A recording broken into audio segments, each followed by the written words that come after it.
that the United States has conducted an operation that killed Osama bin Laden, the leader of Al-Qaeda.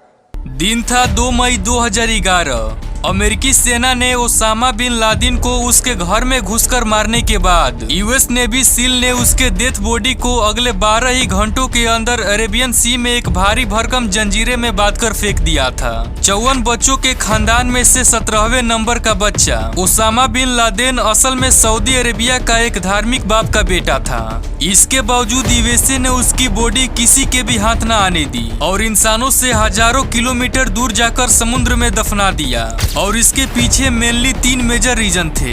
बात करें पहले कारण की तो ओसामा अपने ही जन्मभूमि सऊदी अरेबिया में बैन था, जिसके कारण उसकी डेथ बॉडी के लिए वहां कोई भी जगह नहीं थी। अब सवाल ये आता है कि ओसामा तो सऊदी के एक मशहूर अरबपति का बेटा था, तो आखिर उसके साथ ऐसा सलूक क्यों किया गया?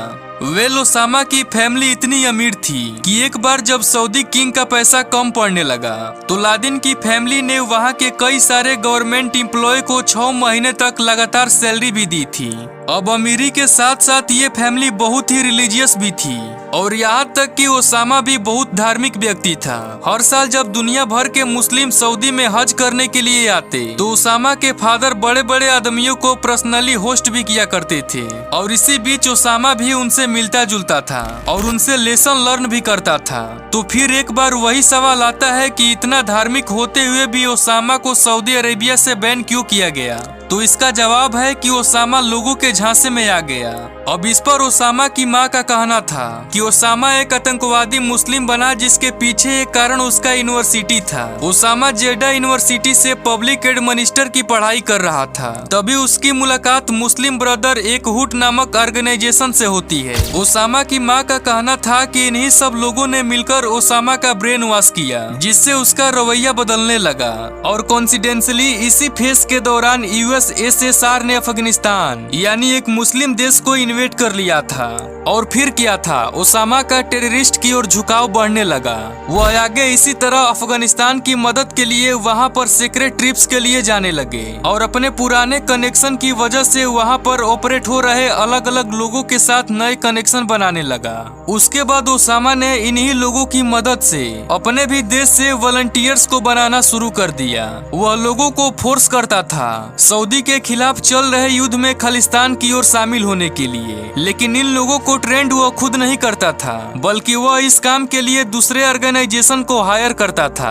अब इतना सब कुछ करने के लिए उसे जरूरत थी खूब सारे पैसों की, लेकिन अपनी अरबपति फैमिली की वजह से उसे पैसों की कमी भी नजर नहीं आई, जिसके कारण देखते ही देखते 1984 में ओसामा ने खुद का अपना बेस भी खड़ा कर लिया, जहां वो खुद वॉलंटियर्स को ट्रेनिंग देना शुरू कर दिया।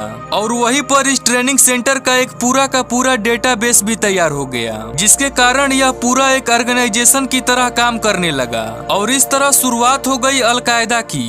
अब अलकायदा जहां एक तरफ लड़ाई के लिए अफगानिस्तान पर फोकस कर रही थी, वहीं दूसरी ओर इराक में सद्दाम हुसैन ने भी अपना पैर पसारना शुरू कर दिया। कुवैत के पास सद्दाम हुसैन के निशाने पर सऊदी अरेबिया था।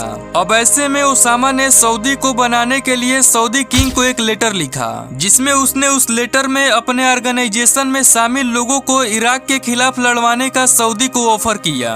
लेकिन इससे पहले की बात आगे बढ़ती, इससे पहले ही सऊदी ने अमेरिका को बुला लिया, जिसके बाद यहीं से शुरू हुआ ओसामा वर्सेस अमेरिका।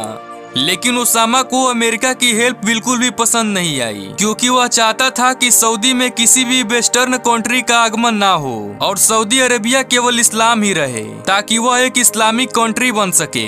अब ओसामा इससे काफी गुस्से में आएगा, जिसके कारण उसके टारगेट में सबसे पहले अमेरिका आ गया। ओसामा ने अपने कनेक्शन के जरिए एक लेटर जारी कर दिया, जिसमें यह लिखा गया कि सभी मुसलमानों को अफगानिस्तान जाकर ट्रेनिंग करना चाहिए, क्योंकि अपने दुश्मन से लड़ना ही अपने मजहब का सबसे बड़ा काम है।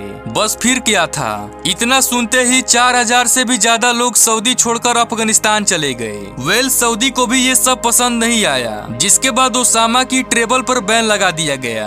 लेकिन काफी स्मार्ट तरीके से ओसामा ने पाकिस्तान में बिजनेस का बहाना बनाकर वह अफगानिस्तान चला गया, जिसके बाद वह कभी भी सऊदी वापस नहीं गया। इसके बाद कई बार सऊदी ने ओसामा को मारने की भी कोशिश की, लेकिन खैर वह नाकाम रहे। कुछ रिपोर्ट रिपोर्ट की माने तो अमेरिका ने ओसामा की बॉडी सऊदी को ऑफर भी किया था, पर सऊदी ने बॉडी लेने से साफ इनकार कर दिया। अब सऊदी के बाद ओसामा का दूसरा ठिकाना था पाकिस्तान, पर उसे भी ओसामा की बॉडी नहीं दी गई। इसी बीच उस समय के प्रेसिडेंट ने एक इंटरव्यू में ये कहा था कि पाकिस्तान में ओसामा के बहुत सारे सीक्रेट नेटवर्क थे और कोइंसिडेंटली ओसामा के मारे जाने के बाद से ही उनकी यह बात 100% सही हुई, क्योंकि उसके मौत के बाद ही पाकिस्तान के बड़े बड़े नेता उसे टीवी चैनल पर शहीद बताने लगे। पर इसी कारण से अमेरिका ने ओसामा की बॉडी उनको देने के बजाय उनको लूप में रखना सही नहीं समझा। और केवल एक बार ही नहीं बल्कि कई बार पाकिस्तानी लीडर्स ने ओसामा को हीरो कहकर पुकारा था। और यही है ओसामा को समुद्र में दफनाने का रीजन नंबर 2। अब यहाँ यूएसए एक आतंकवादी का साइन नहीं बनना चाहता था, क्योंकि एक गलती जो वह सद्दाम हुसैन के साथ कर चुका था, और इसीलिए ओसामा के मरने से पहले ही उसको दफनाने का प्लान बन चुका था। सो मरने से पहले यूएस नेवी सील ने बॉडी को थर्मल आइडेंटिफाई किया, लेकिन मिशन कमांडर इससे सेटिस्फाइड नहीं थे और उनको पता था कि ओसामा की हाइट कुछ 6 फुट 4 इंच थी। तो उन्होंने कुछ सिमिलर हाइट वाले सोल्जर्स को बगल में लेटा दिया और अपने मेजर से कंक्लूड किया कि वह ओसामा ही है। और जब कमांडर ने प्रेसिडेंट को कॉल किया तो ओबामा ने जवाब में ये कहा कि आपके पास $65 मिलियन थे हेलीकॉप्टर के लिए और $10 अधिक नहीं थे एक मेजरिंग टेप के लिए। तो ओबामा के इस जवाब ने स्ट्रेस सोल्जर को भी हंसा डाला।